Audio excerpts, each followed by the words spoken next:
Yo les bros, c'est Goji, j'espère que vous allez bien. On se retrouve aujourd'hui pour le 11e épisode des questions One Piece. Ça me fait très plaisir de vous retrouver aujourd'hui. Surtout que cet épisode est dédié aux questions que vous m'avez posées sur Discord. Donc voilà, si vous n'y êtes toujours pas, le moment est venu pour vous de nous rejoindre dessus avec Nina. On est bientôt 5000, bref, il y a une très bonne ambiance, c'est un vrai plaisir. Donc voilà, le lien est dans la description, n'hésitez pas à nous rejoindre. Alors du coup, il y a un petit peu moins de questions que d'habitude, mais elles sont toujours autant intéressantes puisqu'on va parler des futurs événements de One Piece et surtout d'un en particulier qui n'est nul autre que le combat de Barbe Noire contre Shanks. Bref, vous allez voir, il y a plein de questions de ouf comme d'habitude, donc n'hésitez pas à laisser un pouce bleu les bros si cette vidéo vous plaît, à vous abonner si ce n'est pas déjà fait, et puis à répondre avec moi dans les commentaires. Allez, c'est parti.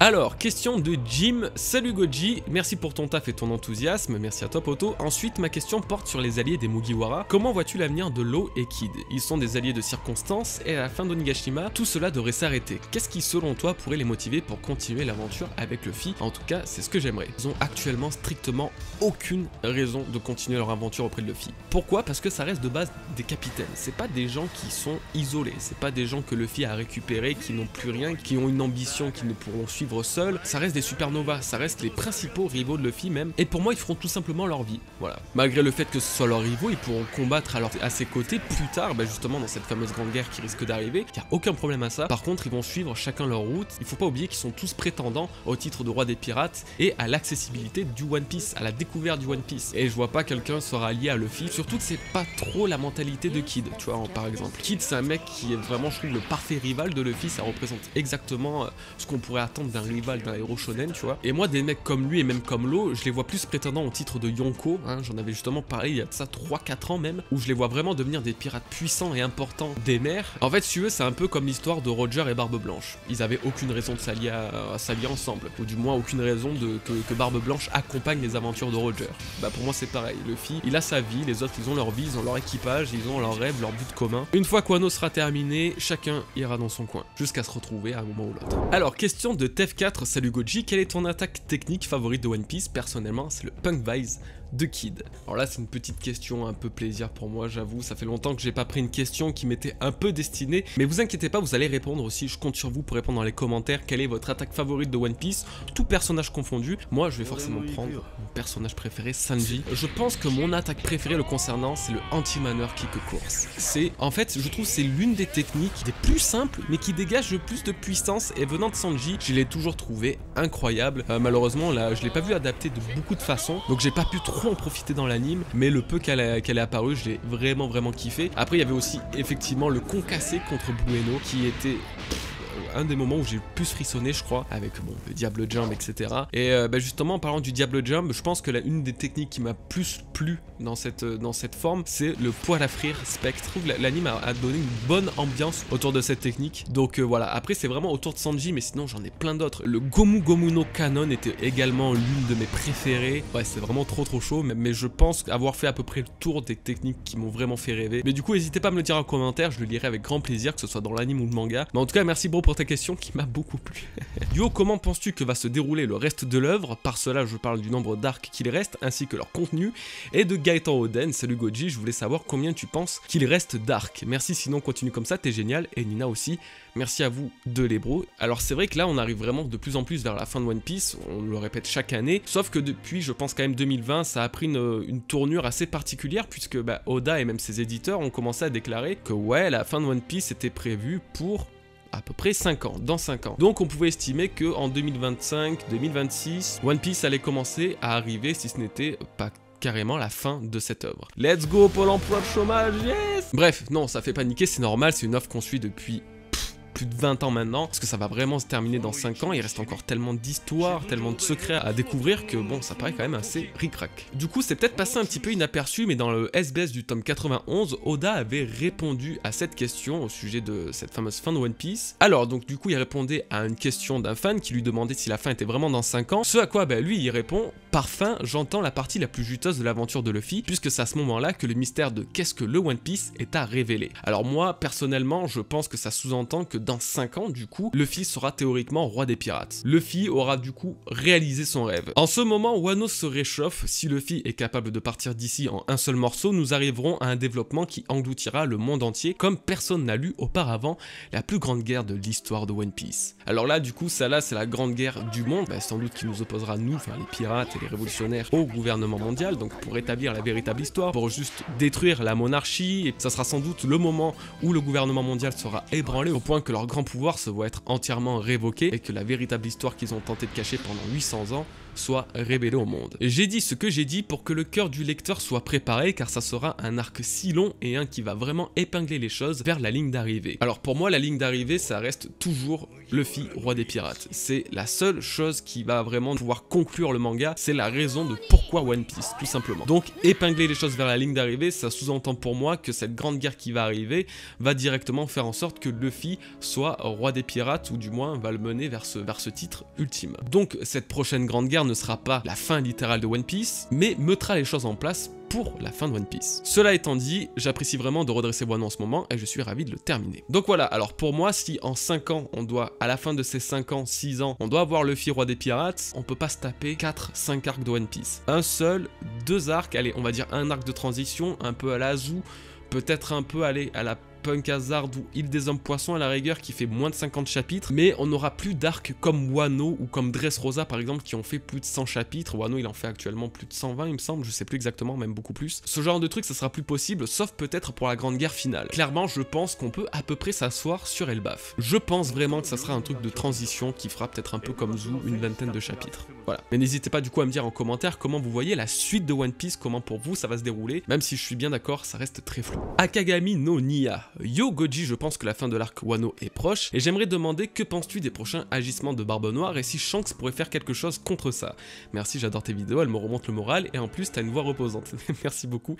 Et Azerka, du coup, qui m'a posé une question à peu près similaire. Salut Goji, comme tu le sais déjà, Barbe Noire a mangé 2 fruits du démon, et certains disent qu'il fera son apparition à Onigashima pour aussi voler le fruit du démon de Kaido. Penses-tu que cela peut arriver? Alors du coup, j'ai choisi ces 2 questions pour en faire une réponse, on va dire globale, le cas de Barbe Noire et Shanks à Wano et leur futur affrontement. Alors pour le coup de Barbe Noire à Wano pour récupérer le fruit du démon de Kaido par exemple, je vais pas trop m'avancer. Je vais pas trop m'avancer tout simplement parce que personnellement j'arrive pas à réaliser de voir Barbe Noire avec en forme dragon, tu vois.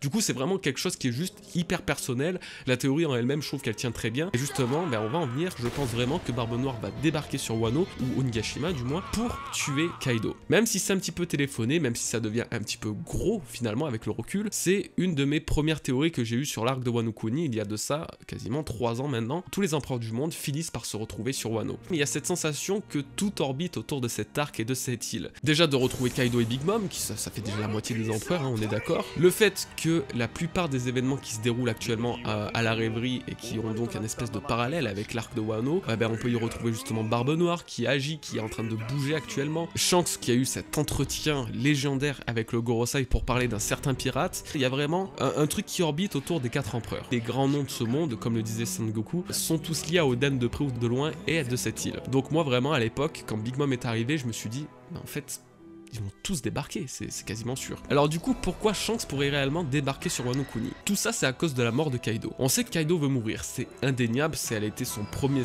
désir, c'est comme ça qu'il a été introduit. Kaido est un homme qui cherche à mourir de toutes les façons. Il a une obsession pour la mort. Kaido, c'est aussi un homme qui est censé être battu par Luffy. C'est comme ça, il doit battre les empereurs pour devenir le roi des pirates, c'est juste l'acheminement basique, on va dire, d'un shonen, mais surtout l'acheminement prévisible pour Luffy. Le problème, c'est que d'un côté, t'as Kaido qui veut mourir, et d'un autre côté, t'as Luffy qui veut le vaincre. Sauf que Luffy, lui, il tue pas ses adversaires, ça a jamais été le cas et ça sera sans doute jamais le cas. Donc si Oda cherche à respecter la véritable volonté de Kaido, qui est de le faire mourir, ça doit être par une personne. Du coup, on peut penser à qui? Les supernovas, il y en a aucun qui a la force réellement de le tuer. En tout cas, pas maintenant. La marine, effectivement, c'est possible. Peut-être tous les amiraux en même temps pourraient faire quelque chose contre Kaido, éventuellement le tuer à la fin d'Onigashima, alors qu'il est fatigué, qu'il est épuisé de son combat contre Luffy après avoir perdu justement. C'est une possibilité, ok. Mais ce qui est encore plus intéressant, c'est justement le cas de Barbe Noire. Lui, il s'en fout de tuer. Pour récupérer son Yami Yami no Mi, il a dû tuer. Pour justement accéder au titre d'empereur, il a tuer Barbe Blanche, il a aucun problème avec ça. Si Onigashima, dans son aspect de guerre de Yonko contre la nouvelle génération, si vraiment ces deux guerres peuvent avoir un quelconque parallèle, peu importe qu'il soit, eh bien ça serait pas fou de se dire que Barbe Noire débarquerait sur Onigashima, comme il a débarqué sur Marineford il y a de ça plus de 600 chapitres, pour vaincre, achever, tuer Kaido. Tout comme il a fait avec Barbe Blanche. C'est très loin d'être incohérent. Et c'est justement tellement gros qu'on se demande vraiment si c'est ce qu'Oda va faire. Du coup, si Barbe Noire débarque sur Wano Kuni, Onigashima pour vaincre Kaido, il y a l'élément Luffy qui apparaît. Luffy sera trop fatigué pour continuer son combat. Il sera trop fatigué pour combattre Barbe Noire. C'est pourquoi le cas de Shanks fait à son tour son apparition. On sait que Shanks a un œil sur Barbe Noire. Il s'en méfie comme de la peste. C'est vraiment son ennemi ultime. S'il doit se méfier d'une seule personne, je pense que c'est de lui. Alors pourquoi? Eh ben déjà, c'est Shanks qui a demandé à Barbe Blanche de se méfier de Teach. Il lui a dit de rappeler Ace pour éviter qu'il continue son combat parce qu'il le sent vraiment pas du tout. Il va se passer quelque chose, ça va avoir un impact vraiment négatif sur le monde, sur l'ère actuelle qui règne. Et finalement, il a eu totalement raison. Ace s'est fait battre par Barbe Noire, ce qui a conduit à la guerre de Marineford, ce qui a conduit à la mort de Barbe Blanche et de Ace. Donc au final, Shanks avait totalement prévu le coup. Ensuite, il y a ce moment sur Marineford avec une très forte tension qui mettait vraiment les deux équipages l'un contre l'autre. D'ailleurs, Barbe Noire lui-même a dit ce n'est pas encore le moment de s'attaquer à eux, en mode t'inquiète, ça va arriver, de toute façon Shanks va représenter un blocage à un moment, un ennemi, mais pour l'instant on va laisser couler. Et je le rappelle, Shanks sait à quel point il est spécial. Ensuite, il y a ce fameux moment au chapitre 907, un chapitre légendaire, où Shanks intervient en pleine rêverie dans la salle carrément du Gorosei pour avoir un entretien avec eux et pour parler au sujet d'un certain pirate. Alors, un certain pirate, on peut penser à n'importe qui. Sauf que moi, personnellement, j'ai toujours pensé qu'il s'agissait de Barbe Noire. Déjà 2 ans avant, il s'inquiétait de lui, il avait tenté de prévenir Barbe Blanche, enfin bref, tout ce que je viens de vous raconter. Il sait que Barbe Noire devient de plus en plus fort avec la chasse actuelle des fruits du démon, donc pour lui, je pense que son but est tout simplement de stopper sa course infernale. Et c'est marrant parce que 50 chapitres plus tard, au chapitre 957, si je me trompe pas, eh bien, Barbe Noire commence à bouger. Voilà, on sait pas trop encore ce qu'il veut faire, on sait pas trop ce qu'il veut récupérer à la marine ou quoi, si c'est sabot, si c'est une autre chose, mais il commence à faire un move. Donc l'entretien de Shanks avec le Gorosei et les agissements de Barbe Noire, ça match quand même pas mal entre eux. C'est pourquoi je pense que Shanks va tenter d'intercepter Barbe Noire quoi qu'il en coûte. Si Barbe Noire compte aller sur Onigashima pour vaincre Kaido, Shanks a toutes les raisons d'aller l'intercepter. Est-ce que c'est un peu trop tôt pour un combat? Oui, je le pense, mais j'aurais aucun mal à voir les 4 empereurs dans une page finale d'Onigashima, ça serait absolument incroyable, et je pense qu'on peut se diriger vers un scénario pareil. Il y a une chose à laquelle j'aime beaucoup penser, c'est que on parle tous de Luffy qui est Joy Boy, Luffy qui représente le dieu Nika, Luffy qui représente un élu qui est attendu dans le monde, à travers des prophéties, à travers des textes écrits, sacrés, antiques, tout ce que vous voulez, mais ces textes, quand ils prophétisent le bien, ils prophétisent également le mal. Qui nous dit qu'à un moment, ce qu'a pu lire Roger n'a pas prévu la menace de Barbe Noire. Une menace qui pourrait mettre en difficulté le futur Joy Boy, qui pourrait contrecarrer les plans et la prophétie de Joy Boy. Je pense vraiment que c'est le véritable but de Shanks, c'est-à-dire de protéger la volonté et la prophétie de Joy Boy. Et si jamais il voit dans Barbe Noire le parfait antagoniste de cet élu, eh ben du coup c'est son rôle de le protéger, et ça tombe bien parce que Luffy est justement son protégé depuis le début. Voilà, du coup ça reste que ma théorie, ça reste que mon interprétation. N'hésitez pas à me dire ce que vous en pensez, à me donner votre vision de la chose, mais personnellement, même si ça arrive pas, je suis partisan de la théorie que justement Barbe Noire va débarquer sur Wano et que Shanks ne sera pas trop loin. Et on arrive à une question bonus de Nina que j'ai pas pu ignorer, hein. Il y a tellement de choses à dire. Alors coucou Goji, bravo pour le travail que tu as accompli jusqu'à présent, tu es le seul youtubeur que je regarde, ce qui fait de toi un être exceptionnel. Je vais m'inspirer d'un questionnaire d'un grand homme qui m'a dit un jour: Nina, tu es petite par la taille mais grande par la patate. Dédicace à Kichi. Alors, es-tu prêt, ainsi que tes abonnés, vous êtes aussi invités à répondre à ces quelques questions, alors allons-y. Slash ou Soul King?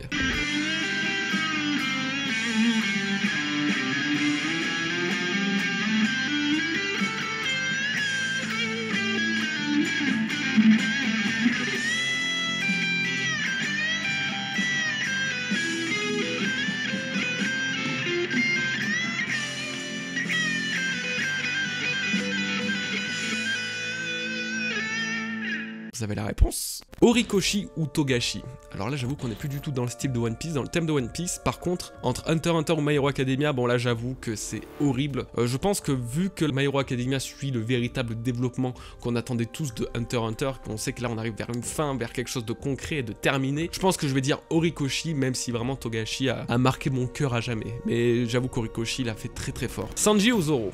C'est un peu le piège. Je pense que la plupart dans les commentaires vont dire Zoro. Je vous comprends, moi je vais quand même dire Sanji parce que ça reste mon personnage de cœur. Un des premiers qui m'aura fait taper des barres de fou et d'ailleurs dont j'adorais les valeurs. Donc clairement ouais, Sanji. Même si je parle plus de Zoro, souvent plus de Zoro, Sanji reste toujours dans mon cœur. Partir à la recherche des poneglyphes avec Robin ou manger avec Luffy. Je pense clairement partir à la recherche des poneglyphes avec Robin parce que manger avec Luffy ça a pas l'air d'être si fun que ça. Tu vois, Chopper ça a pas l'air de lui avoir plus de ouf. Connaître le One Piece avec Roger ou le découvrir avec Luffy. Le découvrir avec Luffy, sinon ça aurait pas de sens. Tout One Piece n'aurait aucun sens jusqu'à maintenant. Si on l'avait découvert avec Roger, ça aurait tout brisé. Donc non, forcément le découvrir avec Luffy très largement. Être membre de l'équipage du Roux ou celui de Barbe Noire. Je pense que ceux qui choisissent Barbe Noire sont... Vous êtes des fous, des fadas. Alors moi je vais dire quand même le Roux. Est-ce que c'est parce qu'on a tous les deux à peu près cette couleur de cheveux? Non. Mais parce que je pense que je crains moins de choses avec le Roux qu'avec Barbe Noire. Avoir l'ultime fruit du démon ou être une arme antique. Non, l'ultime fruit du démon. Je pense que vraiment personne ne veut devenir une arme antique. C'est un peu un fardeau au final. Alors qu'avoir un big fruit du démon qui te permet de faire des trucs de ouf, l'OP Nomi pour moi c'est le fruit du démon ultime. Je pense qu'avoir l'ultime fruit du démon, c'est le rêve de tous. D'ailleurs dites-moi quel fruit du démon vous aimeriez avoir avec celui-ci, mais moi c'est clairement le OP Nomi je pense. Voilà, j'espère que ça n'a pas été trop difficile. Bon live à toi et à tes abos. Merci Nina, sauf que c'était pas un live. Je vais vous mettre le template de cette question dans les commentaires, comme ça vous pourrez l'apprendre à y répondre. Eh bien les bros, c'est la fin de cette vidéo. J'espère qu'elle vous aura plu vraiment, parce que moi j'ai passé un très bon moment. Donc je vous le répète, n'hésitez pas à commenter votre question avec le hashtag QOP pour le prochain épisode des QOP bien évidemment. Vous pouvez également venir sur Discord, le salon est toujours disponible, vous pouvez poser vos questions pour la prochaine édition. À très bientôt pour une nouvelle vidéo, passez un très bon week-end, une très bonne semaine, une bonne nuit, une bonne soirée, dormez bien ceux qui m'écoutent, et puis à la prochaine, peace les bros.